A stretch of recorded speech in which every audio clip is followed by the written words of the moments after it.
আপনারা যারা আমার টুকটাক ভিডিও দেখেছেন বা দেখে থাকেন, তাদের একটা জিনিস মনে থাকার কথা যে আমি প্রায়ই একটা উদাহরণ দেই।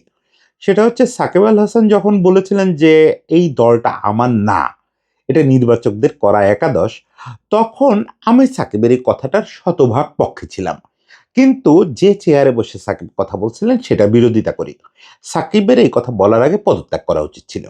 এইটাকে বলে রুলস অফ বিজনেস বা কোড অফ কন্ডাক্ট। আপনার এই জিনিসটা ফলো করতে হবে। এই কদিন আগেও লিটন যখন লিপুবার এগেইনস্টে কথাবার্তা বলল প্রেস কনফারেন্সে, তখন কিন্তু আমি পুরো একটা কনটেন্ট করছি লিটনের পক্ষে, লিপুবার বিপক্ষে। কিন্তু ওই কনটেন্টের শেষে একই কথা বলছি যে, একটা বাজে নজির হলো, সেটা হচ্ছে এই কথাগুলো বলার আগে লিটনের পদত্যাগ করা উচিত ছিল। এই কথাগুলো কেন বলি? বলি হচ্ছে যে সবকিছুর একটা সভ্যতা, ভব্যতা, protocol, rules of business, code of conduct এই ব্যাপারগুলো থাকে। একটা প্রতিষ্ঠানের কোন চেয়ারে বসে কোন জায়গায় বসে আপনি কি বলতে পারবেন, এই জিনিসটার কতগুলো বাঁধা ধরা নিয়ম থাকে। সবগুলো হয়তো লিখিত থাকে না। রুলস অফ বিজনেস এর মতো সব লিখিত থাকে না। কিন্তু এগুলোর কত অলিখিত আইডিয়া থাকে কতগুলো। সেই আইডিয়ার বাইরে আপনি যেতে পারেন না। সেরকমই আমাদের ক্রিকেট বোর্ডটা এখন এমন একটা জায়গায় গেছে, মনে হচ্ছে যে code of conduct, rule of business এগুলো কিচ্ছু নাই ক্রিকেট বোর্ডে। যে যা খুশি তাই বলতেছে, যে যা খুশি তাই করতেছে। এবং খুব জনতুষ্টিমূলক কথা, খুব পপুলিস্ট কথা। কথাগুলো হয়তো কোনো ক্ষেত্রে সত্যি, কোনো ক্ষেত্রে মিথ্যা। সত্যি মিথ্যা বিচার করতে আমি বসি নাই। আমি বলতেছি এই যে জনতুষ্টিমূলক কথাবার্তা বলা, বিসিবিটাকে একটা ফেসবুক বানায় ফেলা, এই পুরা ব্যাপারটা চরম একটা বাজে জায়গায় নিয়ে যাচ্ছে আমাদের। সেই জিনিসটা আজকে আলোচনা করব। তার আগে শুরুর আগেই বলে দিই অলরেডি বিসিবি ক্ষমা চেয়ে একটা চিঠি দিয়েছে যে ভদ্রলোকটা নিয়ে আলোচনা করব। নাজমুল ইসলাম ওনার ইস্যুতে বিসিবি একটা ক্ষমা চেয়ে চিঠি দিচ্ছে। ফলে বিসিবিকে শুরুতে একটা থ্যাঙ্কস দিয়ে রাখি। দেখেন আমি মনে করি যেকোনো প্রতিষ্ঠান যদি সফলভাবে চলতে হয়, ক্রিকেট টিম একটা প্রতিষ্ঠান, ক্রিকেট বোর্ড একটা প্রতিষ্ঠান, যেকোনো প্রতিষ্ঠান, ইভেন পরিবারও একটা প্রতিষ্ঠান। যেকোনো প্রতিষ্ঠান যদি সফলভাবে চলতে হয় তাহলে ওই প্রতিষ্ঠানের কোড অফ কন্ডাক্ট, ওই রুলস অফ বিজনেস এগুলো মানতে হয়। সব জায়গায় তো লিখিত থাকে না। পরিবারে কি লিখিত থাকে যে বাবা কি বলতে পারবেন, ছেলে কি বলতে পারবে? এখন ছেলে তো বাবার সামনে কি অশোভন আচরণ করা যাবে, যাবে না ওগুলো জানবে। ছোটবেলা থেকে ওই গ্রুমিং এর মধ্যে বড় হবে। বাবা ছেলেকে কতটা বলতে পারবেন, কতটা বলতে পারবেন না, এটার একটা অলিখিত রূপ থাকে। ছেলেটা প্রাপ্তবয়স্ক হয়ে যাওয়ার পরে তাকে কি বলা যাবে, যাবে না, এটা কিন্তু চিরকালের একটা রুল আছে। এই জিনিসগুলো আপনি যদি না মানেন, আপনার পরিবার ধসে পড়বে, আপনার প্রতিষ্ঠান ধসে পড়বে। আমাদের এখানে যে জিনিসটা হইছে চিরকালই, আমাদের এখানে শুধু ক্রিকেট বোর্ড বলে বলতেছি না, আমাদের এখানে কেউ এইসব রুলস অফ বিজনেসের ধার ধারে না। কেউ না, কোড অফ কন্ডাক্টের ধার ধারে না। আপনি দেখবেন যে কথা মন্ত্রীর জন্য শোভনীয় না, সে কথা মন্ত্রী বলতেছেন। যে কথা একজন রাজনীতিবিদের জন্য শোভনীয় না, সে কথা তিনি বলতেছেন। একজন কর্পোরেট বসের জন্য যা শোভনীয় না, মানে তার রুলস অফ বিজনেসে ওটা পড়ে না, তিনি ওটা বলা হার্মফুল, তিনি ওই কথাটাই বলতে হবে তাকে, ওইখান থেকে পদত্যাগ করে রাস্তায় নেবে। এই জাতীয় প্রোটোকল কেউ ফলো করে না। ক্রিকেট বোর্ডে এটা চিরকাল বেশি হয়ে উঠছে। আমরা দেখছি বিশেষ করে লাস্ট যে ক্রিকেট বোর্ডটা ছিল, মানে গত রাজনৈতিক সরকারের সময় নাজমুল হাসান পাপনের বোর্ড, এই বোর্ড তো rules of business, code of কন্ডাক্টটা তামা করে দিছিল। মানে প্রায় ক্রিকেট দল, জাতীয় ক্রিকেট দল নিয়ে প্রেস কনফারেন্সে কথা বলতেন হচ্ছে বোর্ড প্রেসিডেন্ট। এটা দিন দুনিয়ার কোথাও আর আপনি পাবেন না। এটা কোনো ইয়ের মধ্যে পড়ে না, কোড অফ কন্ডাক্টের মধ্যে পড়ে না। জাতীয় দল তার এখতিয়ারভুক্ত জিনিস না। পরে আমরা যেটা দেখছি যে ফারুক ভাই বা বুলবুল ভাই সেই জায়গাটায় সতর্ক থাকতেন। তারা বারবারই মাইক্রোফোনকে এড়ানোর চেষ্টা করছেন এবং তাদের সীমার মধ্যে থেকে তারা কথা বলছেন। জাতীয় দল নিয়ে না পারতে তারা মন্তব্য করেন নাই।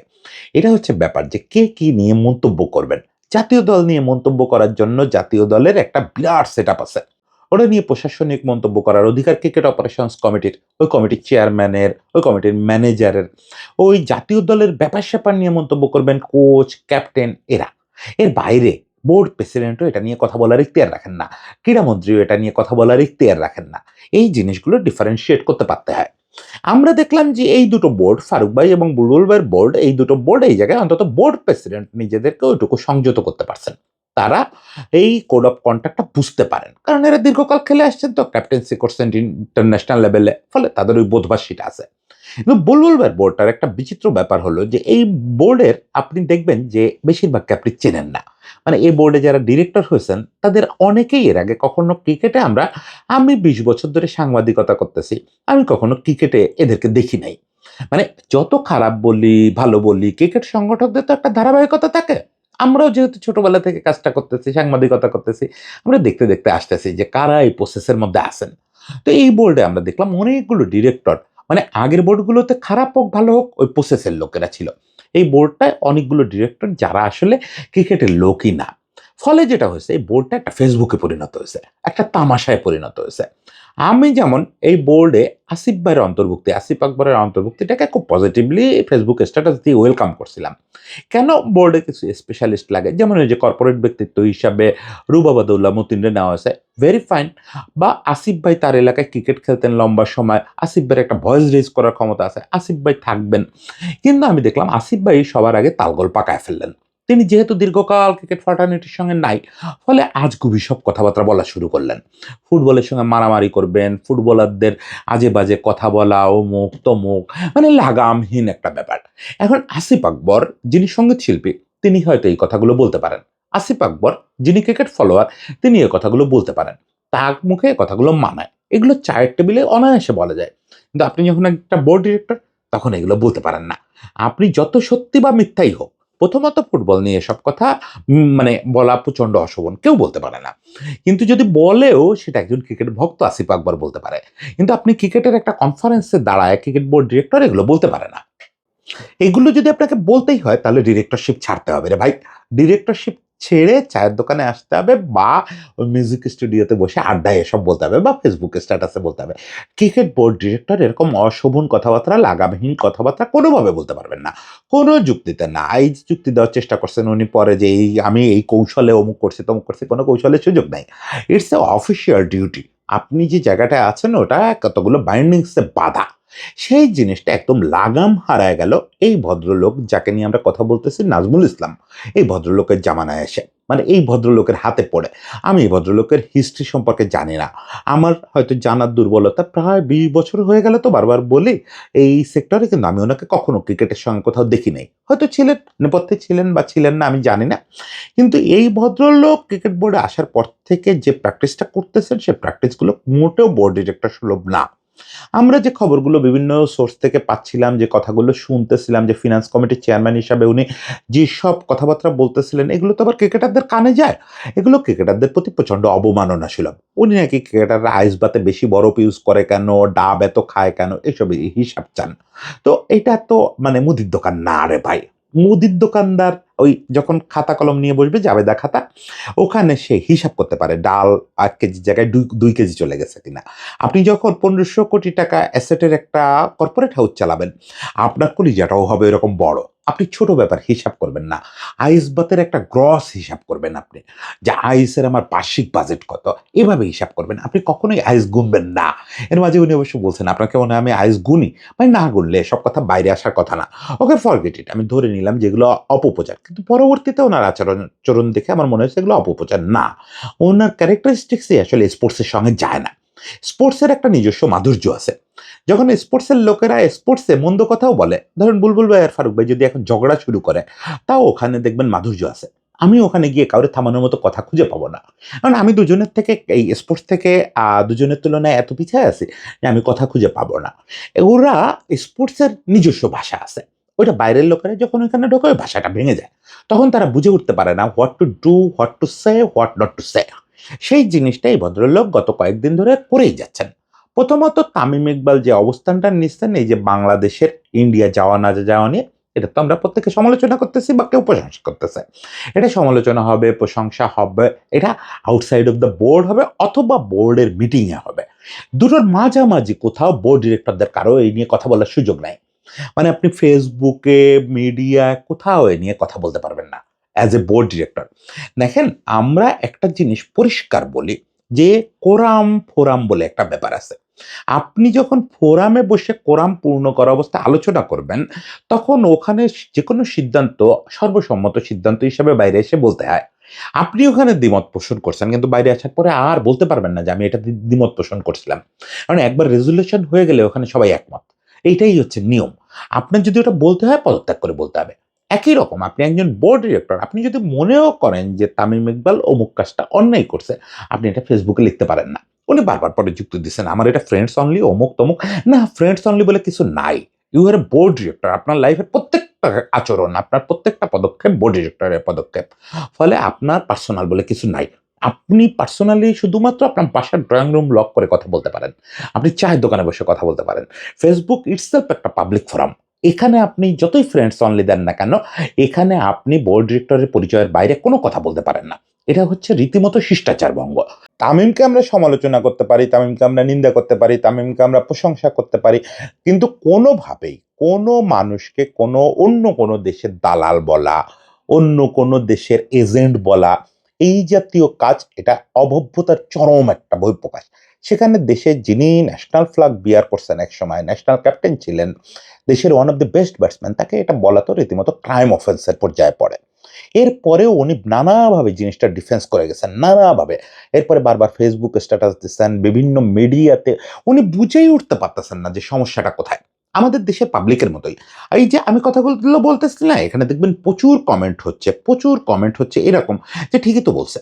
ভাই ঠিক বলছে, আমি ধরে নিচ্ছি ঠিক বলছে। কিন্তু সে ঠিকটা কে বলতে পারে? আপনি পারেন, আমি পারি, সে পারে না। এই যে বাইন্ডিংস গুলো, এগুলো না বোঝা পর্যন্ত জাতি হিসেবে আমরা উন্নতি করতে পারবো না রে ভাই। জাতি হিসেবে আমরা ছোট লোক থেকে যাব যতক্ষণ না পর্যন্ত আমরা বুঝবো যে কোনটা আমার জেডিতে পড়ে, আমার জব ডেসক্রিপশনে পড়ে, কোনটা পড়ে না। একটা লোক, সাধারণ দর্শক, সে যা খুশি তাই বলতে পারে, যা খুশি তাই লিখতে পারে। একটা কন্টেন্ট ক্রিয়েটর যা খুশি তাই বক বক করতে পারে, কিন্তু একজন বোর্ড ডিরেক্টর পারেন না। একজন বোর্ড ডিরেক্টর ক্রিকেটের অভিভাবক। তিনি কখনো সাবেক বর্তমান কোনো ক্রিকেটার, কোনো ব্যক্তিকে অন্য একটা দেশের দালাল এই টাইপের শব্দ বলতে পারেন না। যত এটা পপুলিস্ট হোক না কেন, সারা দেশ যদি এটার পক্ষে দাঁড়ায়, তাও এটা অন্যায় কথা, তাও এটা অন্যায়।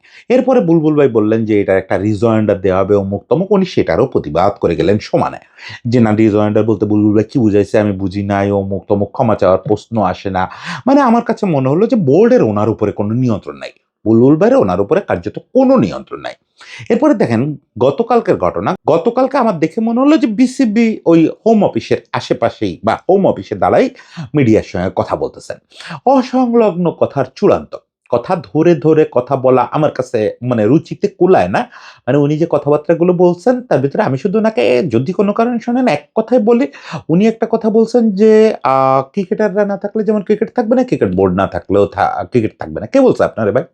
বাংলাদেশে বা পৃথিবীর যে কোনো দেশে ক্রিকেট থাকতে গেলে বা খেলাধুলা থাকতে গেলে দুটো জিনিস দরকার, খেলোয়াড় আর দর্শক। বোর্ডের কোনো দরকার নাই। বিশ্বাস করেন, আপনি চ্যালেঞ্জ নেন, ক্রিকেট বোর্ড ভেঙে দেন, 10 মাস এটা মন্ত্রণালয়ের আন্ডারে চলুক, ইয়ের আগে এনএসসির আন্ডারে চলুক, একই রকম চলবে। 1 ইঞ্চিও এদিক ওদিক হবে না। ক্রিকেট বোর্ড অত্যন্ত আমলাতান্ত্রিক একটা ফাও খরচ। আমি যদি ক্রিকেটীয় জায়গা থেকে বলি, ক্রিকেট খেলার জায়গা থেকে বলি, তাহলে ক্রিকেট বোর্ডের দরকার কি? ক্রিকেট বোর্ড ছাড়া ক্রিকেট অনির্দিষ্টকাল চলবে। ক্রিকেট বোর্ডের কোনো দরকার নেই, শুধু কর্পোরেট কাঠামোটা থাকলে চলবে। বোর্ড ডিরেক্টরদের কারোর দরকার নেই। একটা বোর্ড ডিরেক্টরও ক্রিকেটের জন্য জরুরি না। বোর্ড ডিরেক্টরদের কাউরে দেখে এই পৃথিবীতে কোনো জায়গায় স্পন্সর আসে না, কোনো জায়গায় খেলা হয় না, কিচ্ছু হয় না। আপনাদের বোর্ড ডিরেক্টরদের বেসলে 5টা পয়সা কেউ এই ক্রিকেটে ইনভেস্ট করবে না। শুধু ক্রিকেটারদের জন্য ইনভেস্ট করবে, আমাদের দর্শকদের জন্য ইনভেস্ট করবে। ক্রিকেটের জন্য অপরিহার্য যদি কিছু থেকে থাকে, সেটা প্রথমত দর্শক, দ্বিতীয়ত ক্রিকেটার। ফলে আপনারা এখানে অত্যন্ত নগণ্য শক্তি। বোর্ড ডিরেক্টর মানে বোর্ডের যে নির্বাচিত কাঠামো, এটা হচ্ছে ক্রিকেটের সবচেয়ে তুচ্ছ শক্তি, সবচেয়ে তুচ্ছ স্টেক হোল্ডার হচ্ছে এরা। আমি একেবারে এটা খুব রাগ করেই বললাম। আপনি যদি র্যাঙ্কিং করেন তাহলে প্রথম শক্তি হচ্ছে দর্শক। অন্তত আমাদের মতো দেশে, যেসব দেশে ক্রিকেটের পারফরমেন্সের চেয়ে দর্শকের জোয়ারের কারণে ক্রিকেট জনপ্রিয় হয়েছে, সেখানে সবচেয়ে বড় শক্তি হচ্ছে দর্শক। দ্বিতীয় শক্তি হচ্ছে খেলোয়াড়রা। তৃতীয় শক্তি, চতুর্থ শক্তি, পঞ্চম শক্তি করে দর্শক। দশম শক্তির মধ্যেও ক্রিকেট বোর্ড ডিরেক্টররা আসে না। ক্রিকেট বোর্ড ডিরেক্টররা অত্যন্ত তুচ্ছ শক্তি। ক্রিকেটের বরং যেসব কর্মচারীরা বোর্ড চালায় তারা হচ্ছে অনেক বেশি গুরুত্বপূর্ণ ক্রিকেটের জন্য। কোচরা অনেক গুরুত্বপূর্ণ। ক্রিকেট স্ট্রাকচারে অনেকে আছেন ক্রিকেট বোর্ড ডিরেক্টরদের চেয়ে অনেক বেশি গুরুত্বপূর্ণ। ক্রিকেট বোর্ড ডিরেক্টরদের ক্রিকেটে কোনো দাম নাই। ৫ পয়সার দাম নাই। আপনি যে বললেন যে ক্রিকেট বোর্ড না থাকলে ক্রিকেট চলবে কিভাবে? দেখেন না, ছেড়ে দিয়ে বোর্ড ভেঙে দেন, গভর্নমেন্টের দায়িত্ব দিয়ে দেন, গভর্নমেন্ট এটা এনএসসি দিয়ে চালায় দিবে। একজন মাত্র সেক্রেটারির দায়িত্ব দিয়ে দিবে যে এই সেক্রেটারি এইভাবে বোর্ডকে পরিচালনা করবে। সারা পৃথিবীতে বহু জায়গায় বহু সময় এরকম অ্যাডহক চলছে। বোর্ড লাগে নাই। বোর্ড লাগবে কেন? দুর্দান্ত একটা কর্পোরেট কাঠামো থাকলে বোর্ড লাগে না তো। আমাদের কর্পোরেট কাঠামো যা আছে ওইটা দিয়ে চলবে। ওকে, এটুক আমি জেদের কথাবার্তা বললাম। এইটুক মানে বোঝানোর জন্য বললাম যে আপনারা কি পরিমাণে আউল-ফাউল বকেন। এখন কথা হচ্ছে আমি যদি ধরেও নিই যে ওনার কথা সত্যি, যে উনি কি প্রশ্নের কি উত্তর দিলেন? ওনাকে জিজ্ঞেস করা হলো যে, আ "ইন্ডিয়াতে যদি আমরা না যাই তাহলে কি আমাদের লস হবে?" উনি বললেন, "আমাদের হবে না, ক্রিকেটারদের হবে।" মানে অন্য একটা পক্ষ, ক্রিকেটাররা আরেকটা পক্ষ। ক্রিকেটারদের লসই তো ক্রিকেট বোর্ডের লস। মানে একটা ক্রিকেটারের লস, ক্রিকেটারের লাভ, এটাই তো ক্রিকেট বোর্ডের লাভ-লস। একটা ক্রিকেটারের জীবনই তো ক্রিকেট বোর্ডের জীবন। আপনাদের তো আলাদা কোনো জীবন নেই। আপনারা পরজীবী মাত্র ভাই। আমরা সাংবাদিকরাও যেমন পরজীবী, আপনারাও পরজীবী। ক্রিকেটাররা না থাকলে আপনারা ক্রিকেট বোর্ডে এসে কি করবেন? ওই বিল্ডিং কিভাবে চালাবেন? আপনারা বড় জোর তাদের হয়ে আপনারা বরং আসলে ব্রোকার হিসাবে এখানে রোল প্লে করতেছেন। রাষ্ট্র এবং ক্রিকেটের মাঝখানে একটা ব্রোকার। আপনাদের নিজস্ব কোনো অস্তিত্বই নেই। ফলে আপনারা কি করে ক্রিকেট থেকে ক্রিকেটের বোর্ডের লাভ হবে, লোকসান হবে না, ক্রিকেটারের লাভ, ক্রিকেটারদের লোকসান হবে, এই জাতীয় কিভাবে কথা বলেন। দ্বিতীয় কথা হচ্ছে যে কেউ একজন প্রশ্ন করছেন, প্রশ্নটাও বাজে হয়েছে যে সেক্ষেত্রে কি আমরা ক্রিকেটারদের ক্ষতিপূরণ দিব কিনা? উনি অনায়াসে বলতে পারতেন যে, "না, এটা তো একটা রাষ্ট্রীয় সিদ্ধান্ত, বোর্ডের সিদ্ধান্ত। ক্ষতিপূরণ দেওয়া না দেওয়ার তো কোনো প্রশ্নই আসতেছে না। ওরা তো পার্ট অফ আওয়ার টিম। আমরা সেই টিম হিসাবেই ডিসিশন নিছি। ফলে এখানে তো ক্ষতিপূরণের প্রশ্ন হয় না।" উনি বললেন, "ওরা খারাপ পারফরম্যান্স করলে কি আমি টাকা কেড়ে নেই?" ভাই, আপনি টাকা কেড়ে নেওয়ার কে? আপনার টাকা এটা? এটা স্পন্সরদের টাকা, পাবলিকের টাকা। স্পন্সরের টাকা মানে হচ্ছে পাবলিকের টাকা। স্পন্সর টাকা দেয় পাবলিক দেখে, পারফরম্যান্স দেখে। এখানে আপনার ৫ পয়সার অধিকার নাই। আপনি তো বোর্ড ডিরেক্টর হিসেবে জানেন, আপনারা কোনো সম্মানীয় পান না। শুধুমাত্র সভা করার ভাতা পান। আপনারা এতটাই অগুরুত্বপূর্ণ। আমি বলি বোর্ড প্রেসিডেন্ট থেকে শুরু করে বোর্ডের প্রত্যেক ডিরেক্টর ক্রিকেটের সবচেয়ে অগুরুত্বপূর্ণ মেম্বার। ফলে নিজেদেরকে এই গুরুত্বপূর্ণ বানাবেন না, বানায়ে এই জাতীয় কথাবার্তা বলবেন না। ক্রিকেটে স্টেক হোল্ডার হিসেবে আপনারা অনেক পিছায় আছেন। বোর্ড ডিরেক্টররা সবসময় পিছায় আছে। ইভেন সাংবাদিকরাও আপনাদের চেয়ে অনেক বড় স্টেক হোল্ডার। একেকজন সাংবাদিক জীবন দিয়ে দিয়েছে এই দেশের ক্রিকেটের জন্য। অনেক সিনিয়র সাংবাদিক। তারাও আপনাদের চেয়ে অনেক বড় স্টেক হোল্ডার। সো এই সব কথাবার্তা থেকে একদম আমার মনে হয় এটা ক্রিকেট বোর্ডটাকে আপনারা একটা তামাশা বানায় ফেলাচ্ছেন। এটা তো কাজের কাজটা কি হচ্ছে? ওনারা এই যে কথাবার্তাগুলো বলতেছেন, এগুলো বললে ফেসবুকে খুব হাতে তালি পাচ্ছেন। আমাদের এখানে সস্তা কথা বললে তালি পাওয়া তো খুব সোজা। ধরেন আমি যে কনটেন্টটা করতেছি বুঝে হোক না বুঝে হোক, আবারও বলি এখানে প্রচুর লোক বলবে যে, "ও ঠিকই তো বলছে।" ওই যে একটা মানে জাতিগতভাবে সম্প্রতি আমাদের আইকিউ প্রকাশিত হয়েছে। ওইটা দেখলে বুঝতে পারবেন যে এগুলো কেন বলে লোকেরা। কেউ এটা বিবেচনায় নিবে না যে উনি যে বোর্ড ডিরেক্টর হিসেবে এটা বলতে পারে না। যদি ন্যায় কথা হয় তাও বলতে পারবে না। এইগুলো বোধও নাই জাতি হিসেবে আমাদের, আর যারা এই পদগুলাতে আছে তাদেরও নাই। তবে শেষ পর্যন্ত আমি ক্রিকেট বোর্ডকে ধন্যবাদ জানাই যে রাতের মধ্যেই তারা একটা ক্ষমা চেয়ে চিঠি দিছেন যে সম্প্রতি বোর্ড ডিরেক্টরদের যেসব কথাবার্তায় ক্রিকেটাররা কষ্ট পাচ্ছেন, আহত হচ্ছেন, এগুলো ক্রিকেট বোর্ডের কথা না, এগুলো ইন্ডিভিজুয়াল ক্যাপাসিটিতে কেউ বলে থাকলে কোনোভাবেই ক্রিকেট বোর্ড এটা ওন করে না, ক্রিকেট বোর্ডের সঙ্গে এটা অ্যালাইনড না। এটা ক্রিকেট বোর্ডের কথা হবে শুধুমাত্র ক্রিকেট বোর্ডের মিডিয়া থেকে পাঠানো কোনো স্টেটমেন্ট। এছাড়া আমি এইটুকু পড়ে ভাবছিলাম যে সেক্ষেত্রে কি ওনারা দায় এড়ালেন? কারণ ভদ্রলোক তো আমি যেটা আগেই বললাম যে ওনার তো ইন্ডিভিজুয়াল কোনো অস্তিত্ব নাই। আপনি ক্রিকেট নিয়ে যখনই কথা বলবেন উনি তখনই ক্রিকেট ডিরেক্টর। তো পরে ওই প্রেস রিলিজে নিশ্চিত করা হয়েছে যে ওনারা ডিসিপ্লিনারি অ্যাকশন নেবেন। যে বা যারা এই কথাগুলো বলছেন সম্প্রতি। এবং ওই আমি অত্যন্ত ধন্যবাদের সঙ্গে বলি এটা প্রেস রিলিজটা খুব সুলিখিত। শেষের দিকে এসে বলা হয়েছে যে সাবেক বর্তমান সকল ক্রিকেটারের মর্যাদা সবার উপরে। যে কথাটা আমি এতক্ষণ ধরে একটু বাজে ভাষায় বললাম সে কথাটা বিসিবির প্রেস রিলিজে বলা হয়েছে। এইজন্য আমি অন্তত বুলবুল ভাইকে ধন্যবাদ জানাই। এমনি বুলবুল ভাইয়ের উপরে বুলবুল ভাইও আমার উপরে অনেক ক্ষেপে আছেন। নিত্য সমালোচনা করি বলে। আ আমিও বুলবুল ভাইয়ের উপরে খুব রাগ হয়ে আছি যে এই একটা চেয়ারে বসার জন্য এসব কাদের নিয়ে সংসার করতেছেন। এই কথাটা বোধহয় একাধিকবার বলে ফেললাম, আবার বলি যে ভাই এদের নিয়ে কিভাবে সংসার করতেছেন আপনি? এই বেটার আপনি এদের সঙ্গে না পারেন নিজে ছেড়ে দেন।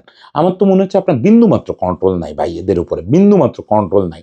এভাবে লাগাম ছাড়াভাবে একটা দেশের স্পোর্টস এর একটা অংশ চলে না। যাই হোক, শেষ পর্যন্ত সবাইকে শুভেচ্ছা। সবাই ভালো থাকবেন।